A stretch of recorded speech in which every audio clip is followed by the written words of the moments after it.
नमस्कार, स्वागत है आप सबका।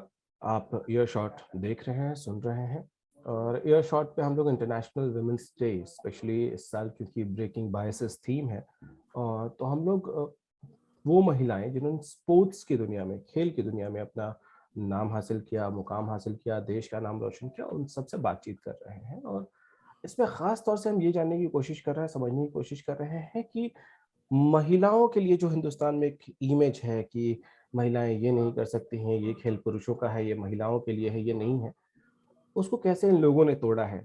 तो इस अचीवमेंट के साथ एक बहुत बड़ा नाम आता है दीपा मलिक जी का। खेल रत्न मिला है इनको, अर्जुन अवार्डी हैं, पद्म श्री इन्होंने जीता है और रियो पैरालंपिक 2016 में इनको सिल्वर मेडल भी मिला है। दीपा जी, बहुत स्वागत है आपका, शुक्रिया वक्त देने के लिए। नमस्कार और एक बार पुनः सभी महिलाओं को महिला दिवस की हार्दिक शुभकामनाएं।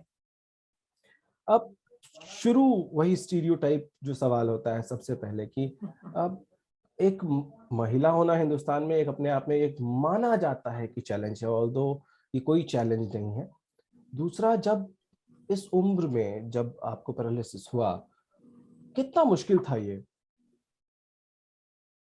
पहले हम बात करते हैं कि महिला होना मुश्किल माना जाता है, वो अपने आप में चैलेंज में होता है। तो अगर हम शुरुआत करें तो ये मुझे लगता है कि पैदा होने से ही शायद अब बदल रहा है। मैं ये नहीं कह रही कि भारत बदल नहीं रहा है, भारत बदल चुका है, बहुत बदल रहा है।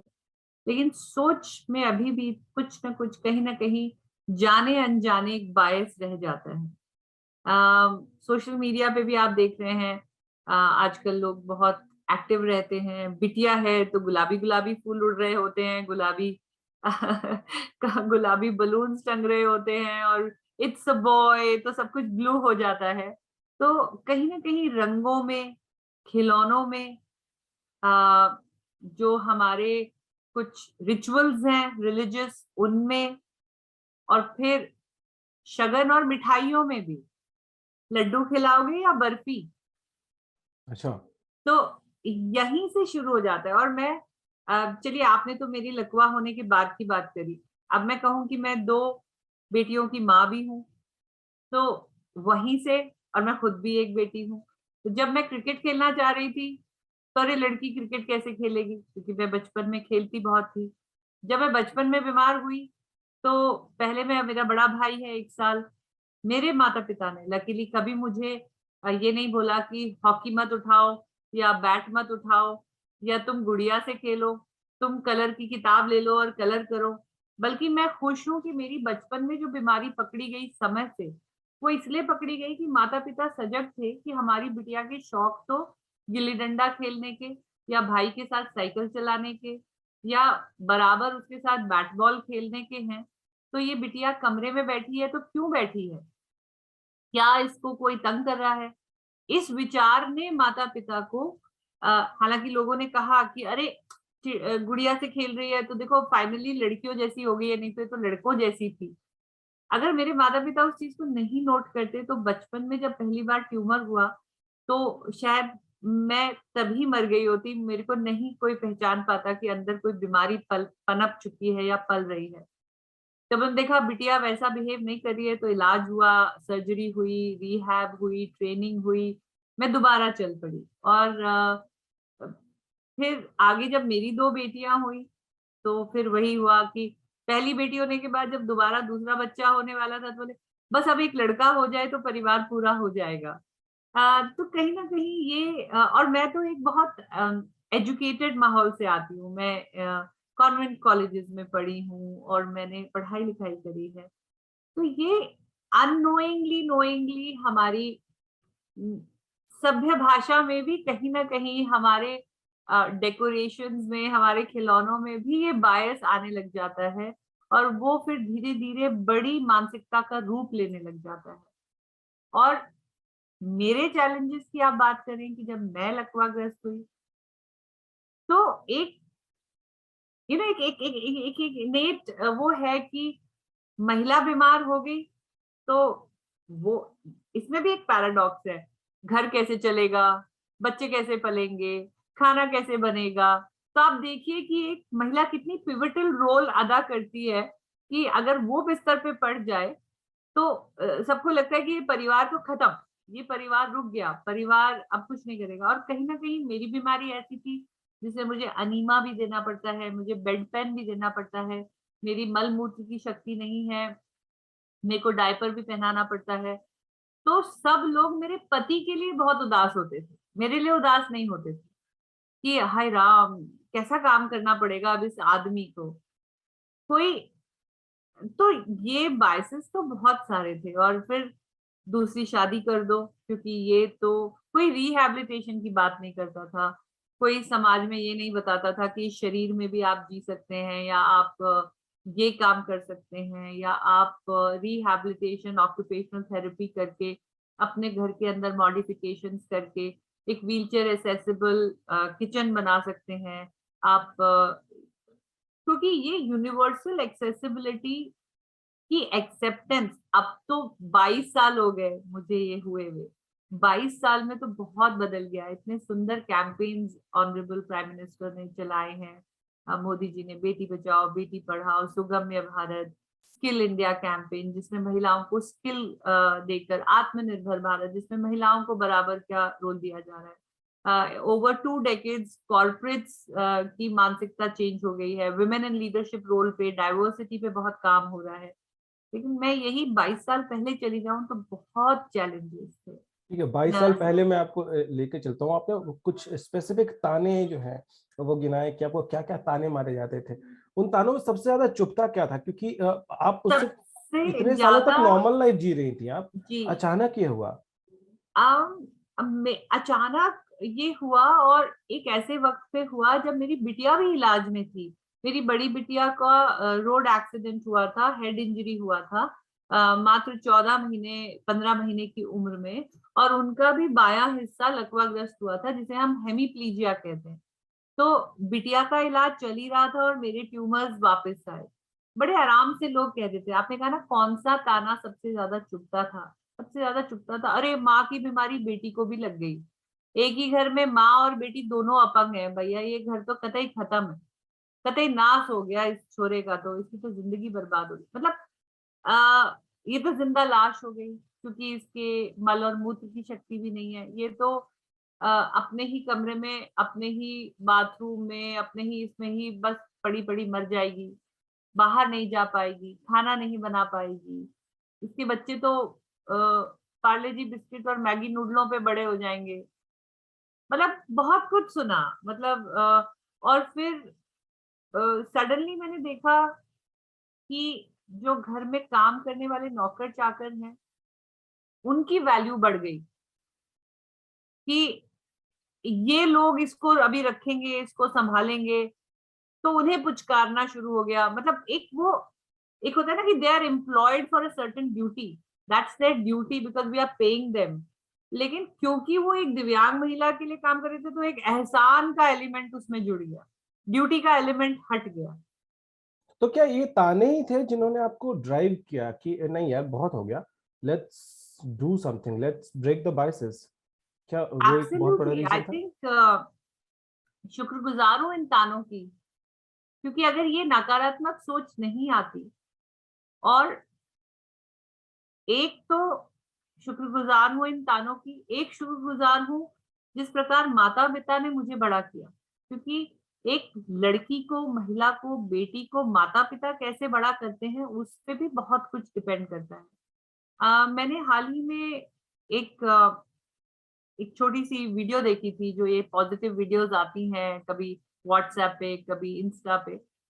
उसमें ये बताया गया था, उसका जो एक उसका क्रक्स था, वो ये था कि आप हाथ में चाय का कप लेके खड़े हैं और अचानक आपसे कोई टकराता है, तो उस कप में से क्या ढुलकेगा? चाय ढुलकेगी। आप क्या बोलेंगे? चाय गिर गई बाहर, टक्कर लगी और चाय गिर गई। अगर आप कॉफी का कप लेके खड़े हैं तो आप क्या बोलेंगे? टक्कर लगी और कॉफी गिर गई। जूस का गिलास होगा तो टक्कर लगी, और जो उस अंदर होगा, झटका लगने पे वही तो बाहर गिरेगा। शुक्र है मेरे अंदर एक पॉजिटिविटी थी, एक सेल्फ कॉन्फिडेंस था, एक रिस्पेक्ट फॉर माय लाइफ जो मेरे पेरेंट्स ने अंदर भरी थी, कि जब मुझे लकवा ने या जब मुझे जिंदगी के इतने बड़े मेडिकल चैलेंज ने टक्कर मारी, तो मेरे अंदर से पॉजिटिविटी ही बाहर आई। मेरे अंदर से एक सेल्फ कॉन्फिडेंस बाहर आया कि मेरे अंदर शक्ति है, कि मैं इसको सहन कर कर इसको बदल सकती हूँ। मैं सीखूंगी कि इस शरीर में कैसे रहना है। तो मुझे अच्छा, लगता है उस कि समय शायद आप चैलेंजेस की बात कर रहे हैं, आप कह रहे हैं पॉजिटिविटी जो अंदर रहेगा वही बाहर आएगा। तब भी आप पॉजिटिव थे जब आप सर्जरी के लिए गई थी, शायद करगिल वॉर चल रहा था उस समय और बिल्कुल, आपके हस्बैंड वहाँ डिप्लॉयड थे। आपने उनको बिल्कुल बहुत ज्यादा बताया बल्कि भी नहीं, उनको बुलाया भी नहीं। हाँ, क्योंकि वही हमने कहा ना कि आपकी मेंटल ट्यूनिंग कैसे की जाती है। मैं तो एक फौजी की बेटी हूँ, बहन हूँ, बहू हूँ, और बचपन से हमने ये देखा है कि जब लड़ाई का मैदान आगे होता है, तो परिवार का मैदान इंतजार करता है और उनके लिए प्रार्थना करता है, उनका हौसला बनता है, उनकी कमजोरी नहीं बनता है। हमने अपनी माँ को भी यही करते हुए देखा, हमने हमारी सास को भी यही करते देखा। तो ये हमने हमारे बड़ों से सीखा। जो एक फौजी की बीवी के अंदर जो एक खासियत भरी जाती है, वो भी कहीं न कहीं अंदर से एक वीरता बन के निकली कि देखिए, इतने इम्पोर्टेंट टाइम पे मेरे हस्बैंड वहाँ हैं और इतने सारे लोग वहाँ पे शहीद हो रहे हैं, या गोली लगने की वजह से उनके अंग भंग हो रहे हैं, वो भी डिसेबल्ड हो रहे हैं। ऐसे वक़्त में मैं अपनी डिसेबिलिटी का या अपनी बीमारी का रोना लेके नहीं बैठ सकती। तो वो भी अपने आप में एक बहुत बड़ी हिम्मत थी। दूसरी हिम्मत ये थी कि मैं 2 बेटियों की माँ हूँ। मैं अपने जीवन को खोना नहीं देना चाहती, तो कहीं भी मैं अपने मस्तिष्क में कोई भी नकारात्मक सोच नहीं लाऊँगी। कुछ पता नहीं, हस्बैंड शायद ज़िंदा ना लौटें, तो कम से कम एक माता-पिता में से एक का ज़िंदा रहना बहुत ज़रूरी था, तो मेरे लिए उस वक़्त हिम्मत बाँधे रखना बहुत ज़रूरी था अपनी बेटियों के लिए। हिम्मत की बात आपने की, हिम्मत तो मैं इसलिए ये सवाल पूछ रहा हूँ क्योंकि हिंदुस्तान में एक बहुत बड़ा तबका ऐसा है, देखिए उसमें बहुत सारी चीज़ों का और भी रोल है कि लोग अपनी बेटी को ट्यूशन या कॉलेज या स्कूल तक अकेले भेजने में डरते हैं। और आप ये पैरालिसिस होने के बावजूद, उस एज में आके ये सब फेस करने के बावजूद 2006 में शायद आप पहली बार जब हिंदुस्तान को रिप्रेजेंट करने गई थी तो अकेले गई थी। बिल्कुल। तब हम देखिए, हमारे खेल भी बड़ी नेसेंट स्टेजेस में थे, और दिव्यांग खेलों के बारे में इतना ना जागृति थी, ना पता था। मुझे ना अपनी मेडिकल कैटेगरी के बारे में पता था कि अ, इस डिसेबिलिटी में क्या मुझे अटेंडेंट अलाउड है, नहीं है, ना इतनी फंडिंग मिलती थी। लेकिन हाँ, बस एक जुनून था कुछ अलग कर गुज़रने का। मुझे अपनी आइडेंटिटी बदलनी थी।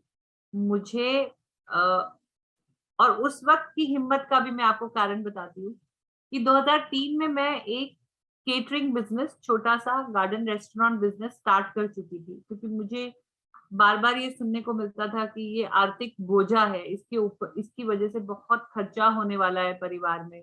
एक आया रखनी पड़ेगी, एक सफाई वाली रखनी पड़ेगी, जो इसको नहलाएगी, धुलाएगी, एक अम्मा रखनी पड़ेगी, मालिश वाले, फिजियोथेरेपिस्ट व और खाना बनाने वाले, तो इसकी वजह से घर का खर्च बढ़ गया है। तो बहुत ये सुनने को मिलता था और मुझे खुद भी लगता था कि मैं कुछ योगदान दूँ, क्योंकि खर्चे तो बढ़ गए थे। तो मैंने ये केटरिंग बिज़नेस शुरू किया और बहुत मेहनत से मैं चला रही थी। मैं सुबह जाती थी सब्जी मंडी, वहाँ से ऑक्शन की सब्जियाँ खरीदती थी। फिर मैं दिन में मैरिनेशंस में लगती थी, तंदूर तैयार किया जाता था, टेबलें सेट होती थी। फिर शाम को कहीं किसी की केटरिंग है तो टिफ़िन पैक होते थे।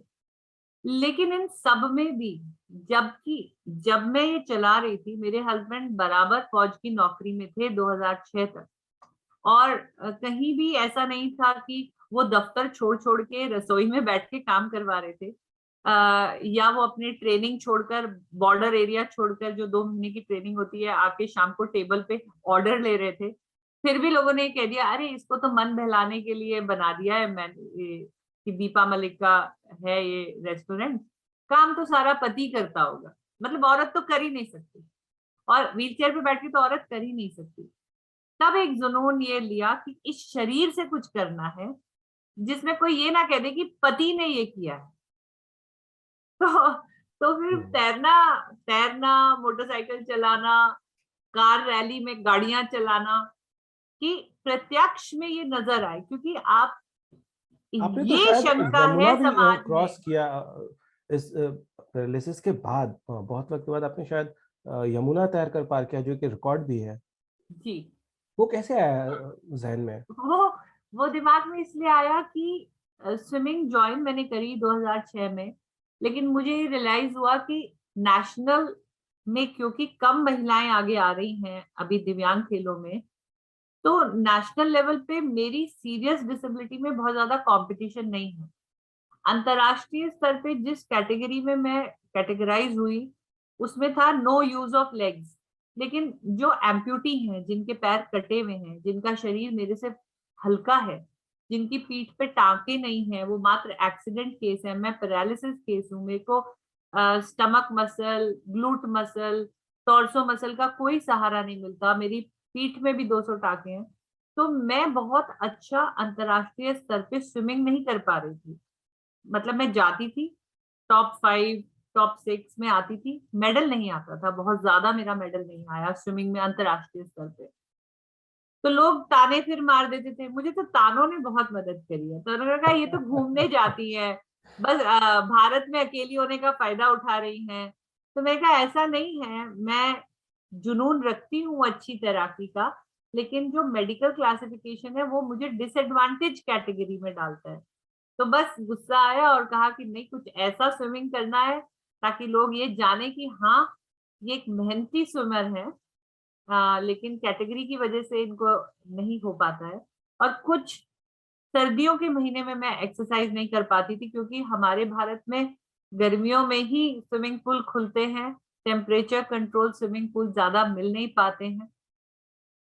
तो 2008 में ये रिकॉर्ड बनाकर सबको बताकर कि देखिए मैं एक अच्छी तैराक हूँ, मैं एक वर्ल्ड रिकॉर्ड नदी में तैर के भी बना सकती हूँ। और फिर 2009 में मैंने स्विमिंग छोड़कर एथलेटिक्स की ओर रुख किया, और फिर 40 वर्ष की आयु में मैं कॉमनवेल्थ खेलने गई एज एन एथलीट। ठीक है। अब यूं तो एथलीट जो है वो बचपन से लोग उसमें चले जाते हैं ग्रास रूट लेवल से, ताकि उनकी तैयारी हो। 36 साल की उम्र में शुरू करना। 40, क्योंकि स्विमिंग तो 36 में शुरू करी थी, और असली स्पोर्टिंग करियर तो 40 में शुरू हुआ था। जैवलिन, डिस्कस, शॉटपुट, सब कुछ बिल्कुल। ये सब कैसे? 40 वर्ष की आयु में तो शॉटपुट सीखा था, क्योंकि जैवलिन करते करते 2 एशियाई रिकॉर्ड और 2 एशियाई मेडल बना लिए थे। लेकिन शॉटपुट का इवेंट अचानक आ गया, जैवलिन नहीं आया 2016 में रियो पैरालंपिक्स में। और पैरालंपिक का जुनून भी एक ताने से ही शुरू हुआ। जब मुझे 2012 में लंदन पैरालंपिक जाने को नहीं मिला, लेकिन अर्जुन पुरस्कार मिला, तो सबने बोला 42 वर्ष की आयु में अर्जुन पुरस्कार मिल गया मैडम, प्रेसिडेंट के साथ फोटो खींच गई, अब घर जाइए, हो गया आपका, बूढ़ी हो गई आप। मैंने कहा फिर तो पैरालंपिक खेले बिना नहीं जाऊंगी। तो फिर और फिर देखिए वो 2016 में प्रेसिडेंट आप के रियो साथ में ले गए। मेरे 5 अवार्ड हैं प्रेसिडेंट के, तो एक बार नहीं 5 बार मेरी फोटो खींची है प्रेसिडेंट जी के साथ। फिर रियो ओलंपिक का किस्सा बताइए। 2016 में वो जर्नी कैसी थी जब आपको सिल्वर मेडल मिला? वो पूरा वो एक बार भी बताएं। चैलेंजेस भरी जर्नी थी, क्योंकि एक महिला जिसका जैवलिन 800-600 ग्राम का जैवलिन होता है, स्पीड इवेंट होता है, और 45 वर्ष की आयु में वो अचानक चेंज हो जाता है, और आपको फिर नए सिरे से क्वालिफाई करना है, वो भी ओलंपिक स्तर के खेलों के लिए। और आप जब क्वालिफाई करते हो 1 साल पहले, तो आप लगभग 9वें स्थान पे होते हो। और 9वें स्थान पे, क्योंकि आप ए लेवल क्वालिफाई कर गए हो, आपको टारगेट ओलंपिक पोडियम स्कीम जो आदरणीय मोदी जी ने इंट्रोड्यूस करवाई थी दिव्यांग खेलों के लिए भी, तो उसमें आपको जब पैसा मिलता है तैयारी करने का, तो लोग कहते हैं ये सरकारी खर्चे पे मजे करेगी, इसका आना जाना तो कुछ है नहीं। फिर ताना। हाँ, मैंने कहा ये तो नहीं हो सकता। और फिर मतलब बुढ़ापे में अब ये मसल बनाना चाहती है, अब 45 वर्ष की आयु में क्या ये लोहे का गोला फेंकेगी। और शक इतना था कि मुझे हाई कोर्ट में भी घसीटा गया मेरे सिलेक्शन के लिए, कि चीटिंग करके जा रही है। तो मुझे मेरे लिए वो बहुत कठिन साल था। किसी का भरोसा नहीं था कि ये कर पाएगी। मेरे पे बहुत ज़्यादा प्रेशर था। उसके ऊपर से एक चीटिंग का एलिगेशन आया और एक सेना परिवार से, एक ऑनेस्ट प्रोफेशन में मेरी अपब्रिंगिंग हुई है। सैनिक हैं सब, भाई, पति, पिता, ससुर, और फिर अचानक आपको इतनी मेहनत और इतनी ज़्यादा शारीरिक दिव्यांगता में आपने इतनी मेहनत करी, आपने अपनी क्वालिफ़िकेशन जीती, आपने कोटा जीता और उसके बाद ये कह दिया गया कि आप चीटिंग करती हैं। मेरे ख़्याल से मेरे लिए वो सबसे कठिन समय था ज़िंदगी का। टाँगों को खोने से भी ज़्यादा सब कठिन था वो। हाँ, लेकिन इन सब का जवाब आपने जो दिया, वो सिल्वर मेडल के साथ जवाब दिया आपने वो बहुत पैरालंपिक ज़रूरी में। मेडल था मेरे लिए, बिकॉज़ देश के लिए तो था ही, क्योंकि अ, एक भी महिला का इतने सालों के आज़ाद भारत में मेडल नहीं आया था। अगर हम महिला का खेलों में, जो मेरा एक एम था कि मुझे लगने लगा कि सशक्तिकरण महिलाओं का खेलों के थ्रू बहुत अच्छा होता है। जब खेल में महिला जीतती है, तो बहुत बायस ब्रेक करती है। वो अपने आप को शारीरिक, मानसिक रूप से फिट करती है, और अब तो पॉलिसीज़ इतनी अच्छी बन चुकी हैं कि आप आर्थिक रूप से भी सशक्त होते हैं, कैश अवार्ड मिलते हैं, जॉब्स मिलते हैं। तो महिलाओं का दिव्यांगता में एक नया आइडेंटिटी बनाना कि मैं तो खिलाड़ी हूँ। अपंग महिला को सडनली कोई खिलाड़ी कहता है, तो उसकी फिटनेस की बात करता है, उसके सेल्फ कॉन्फिडेंस की बात करता है। अगर उसे बढ़ाना था, तो एक महिला का पैरालंपिक में मेडल आना बहुत ज़रूरी था। अच्छा, इसके बाद मैं जानना चाहता हूँ कि वही लोग जो ताना देते थे, अ, इस ओलंपिक मेडल के बाद उनका क्या रिएक्शन था उन लोगों का? क्या वो फेस कर पाते थे या उनका ट्रैक अचानक से बदल गया? क्या हुआ फिर उसके बाद? नहीं, देखिए, खेलों में हमको जो एक भावना सिखाई जाती है, वो हेल्दी कंपटीशन की सिखाई जाती है, और अगर मैं अपने आप को 46 वर्ष में एक रोल मॉडल के रूप में उस ज़िम्मेदारी में देखूँ, तो फिर नेगेटिविटी लेके चलना, जैसे मैंने कहा, वो मेरे नेचर में नहीं है। मैं फिर उन लोगों को मिली हूँ, वापस आके उतने ही प्यार से मिली हूँ। मैंने किसी को भी ये जताया नहीं है। जो साथी खिलाड़ी मुझे लेकर गई थी कोर्ट में, आज वो बहुत अच्छी मित्र हैं, वो कोच भी हैं, और वो हमारे हर खेल में अच्छे से जुड़ के कार्यरत भी हैं। तो ऐसी कोई नेगेटिविटी, देखिए, यही तो हमें खेल सिखाता है कि हमें नेगेटिविटी नहीं रखनी है, हमें ब जितना शरीर फिट रखना है, उतना अपनी सोच और अपना मन भी फिट रखना है। ठीक है। अच्छा, अब आप क्योंकि इतना कुछ अचीव किया है आपने, आप क्या कहेंगे उन लड़कियों के माँ-बाप को, या उन महिलाओं के आस-पास जो लोग हैं, जो उनमें विश्वास करते तो हैं लेकिन शायद आधा-अधूरा करते हैं? कोई भी चीज़ जब आधी-अधूरी होती है, तो फिर रिज़ल्ट भी आधा-अधूरा ही आता है। मुझे लगता है कि हमें शत प्रतिशत जुड़ना है। अगर सोच बदलनी है, वो भी पूरी बदलनी है। हमें किसी को अवसर देना है, वो भी पूरा देना है। और महिलाओं के लिए भी उतना ही ज़रूरी है कोई ना कोई हुनर लेना, क्योंकि मुझे आज भी महिलाएँ पूछती हैं, "your husband allowed you to go to the Yamuna river?" आपके हस्बैंड आपको गाड़ी पहाड़ों में चलाने देते हैं? मैंने कहा, चलाने देते मतलब परमिशन, तो मुझे लगता है परमिशन, मैंने फिर उनको बदल के कहा कि मैंने कहा, मेरे हस्बैंड की परमिशन से ज़रूरत ज़्यादा थी मुझे वैलिड लाइसेंस अटेन करने की, या क्या मेरे अंदर वो हुनर है? जब एक federation motor sports clubs of India approve करती है मेरे ड्राइविंग स्किल को, और एक पूरे एक जो संस्था है जो traffic rules, traffic safety, road safety पे कार्यरत है, और वो मुझे लाइसेंस देती है, तो फिर ऑटोमैटिकली परिवार का भरोसा तो आ ही जाता है ना।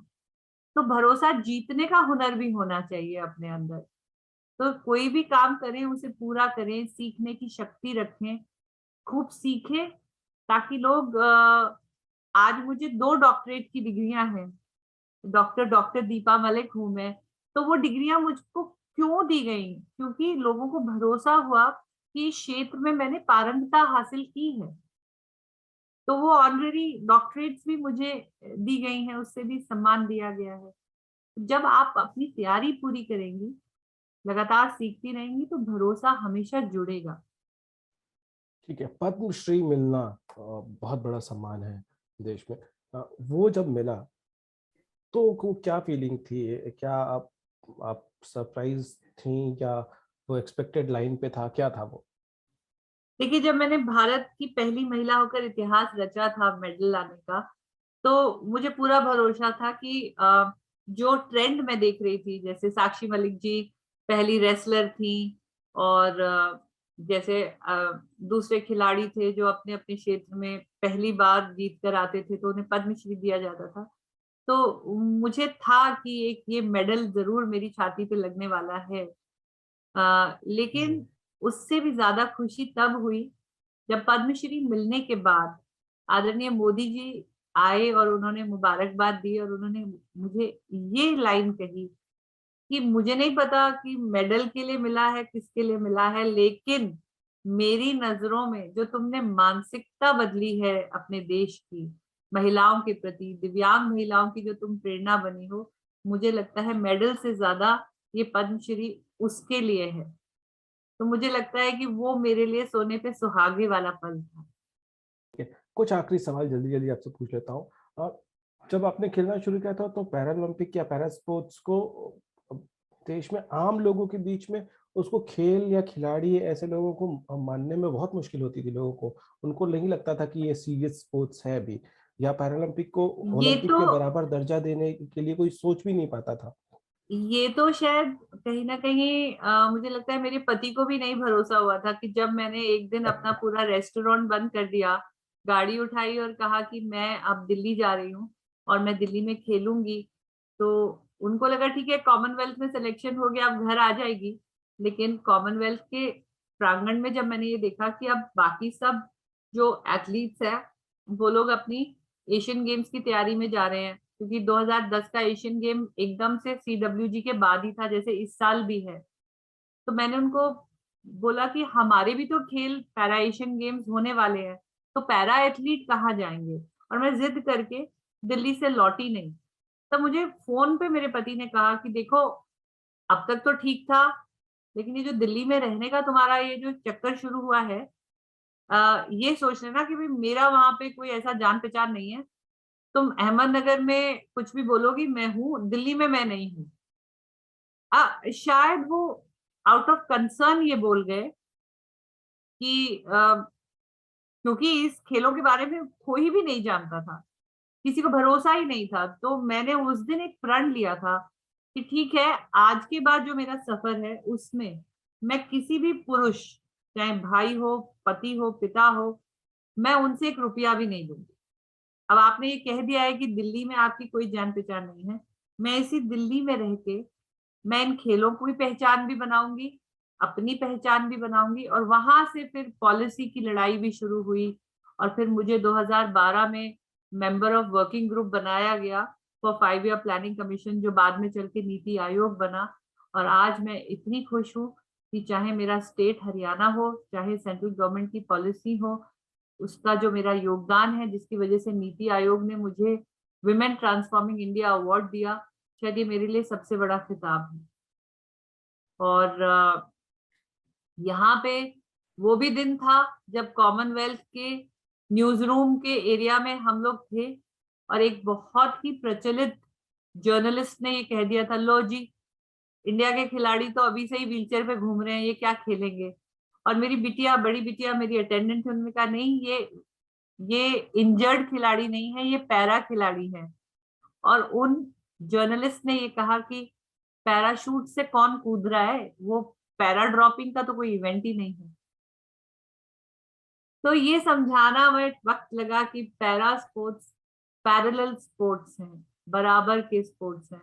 और अब यूनाइटेड नेशंस की जो गाइडलाइन है उसमें कहीं भी Paralympic sport and Olympic sport को अलग नहीं समझा जा रहा है। They have been integrated, and I am very proud to say कि Paris onwards Olympic Paralympic village बोला जाएगा, ओलंपिक पैरालंपिक गेम्स बोला जाएगा, और जो इनके लोगोज, मैस्कट्स, वो सब एक साथ लॉन्च किए जाएंगे।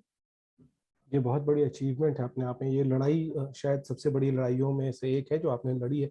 एक आखिरी सवाल का जवाब दीजिए कि जब आप दुनिया भर में जाती हैं हिंदुस्तान को रिप्रेजेंट करने, तो वहाँ जो महिला पैरालंपिक प्लेयर्स रहती हैं या महिला एथलीट्स हैं आपके साथ जो नजर आती हैं, क्या उनके देश में भी ऐसा ही होता है या उनके देश में आपको लगता है कि शायद स्थिति हमसे ज्यादा तेजी से बदल चुकी है पहले?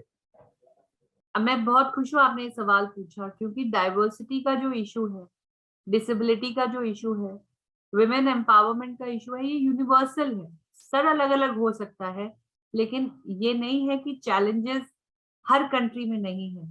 मैं जसिंडा आर्डन मैडम, जो खुद प्राइम मिनिस्टर है न्यूजीलैंड की, उनकी फेलो चुनी गई और मुझे as a state guest citizen representative के तौर पे न्यूजीलैंड बुलाया गया।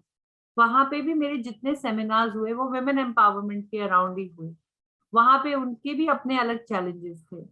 मैं बाहर की किसी भी टीम से बात करती हूँ, वहां पे भी मुझे महिलाओं के प्रति एक बायस दिखता है।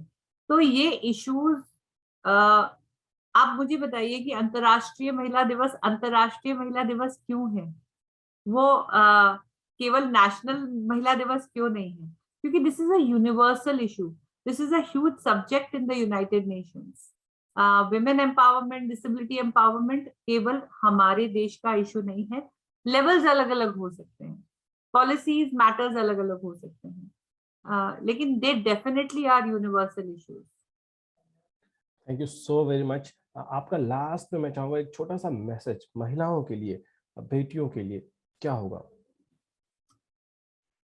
मैं कहती हूँ कि आप सीखते रहिए और जीतते रहिए। जितना आप अपने अंदर हुनर जागृत करेंगी और जो भी सपना आप देखती हैं, मैं आपको ये कहती हूँ कि आपका जो सपना, निजी सपने में अगर कुछ सामाजिक वैल्यू एडिशन सोच जुड़ी होगी, तो आपको अंदर से प्रेरणा डबल मिलेगी उसे पूरा करने की। जब एक महिला निकलकर किसी के भी जीवन को, अपने परिवार के बियॉन्ड, चाहे आप अपनी बेटियों को, बच्चों को ही क्यों ना एक सशक्त सिटीजन बनाने की मुहिम रखती हो, कोई भी सपना हो, छोटा हो बड़ा हो, लेकिन उसके अंदर उसे पूरा करने का जुनून रखिए। उसमें अपने मेहनत के, अपने पैशन के, अपनी परसिवरेंस के और अपनी आत्मशक्ति और सेल्फ बिलीफ के रंग जरूर डालिए। वो सपना जरूर पूरा होगा। बिस्तर पे पड़ी एक महिला जिसके ट्यूमर बार बार आते हैं, उसने कभी नहीं सोचा था कि एक दिन वो, या मैं, उसने तो सोचा था, लोगों ने नहीं सोचा था कि वो जब खेलने निकली थी तो सब बोल रहे थे बुढ़ापे में बिना पैरों के खेलने निकली है। आज राष्ट्रीय पैरालंपिक कमेटी की प्रेसिडेंट बनकर मैं और बच्चों को खिला रही हूँ। तो ये जो सफर है ये जरूर पूरा होता है, जो आप चाहते हैं वो जरूर मिलता है। बस खुद पे और ज्ञान अर्जन पे भरोसा रखिए। दीपा जी, बहुत शुक्रिया, आपने वक्त दिया, हमसे बातचीत की, बहुत शुक्रिया आपका। Thank you so much. नमस्ते।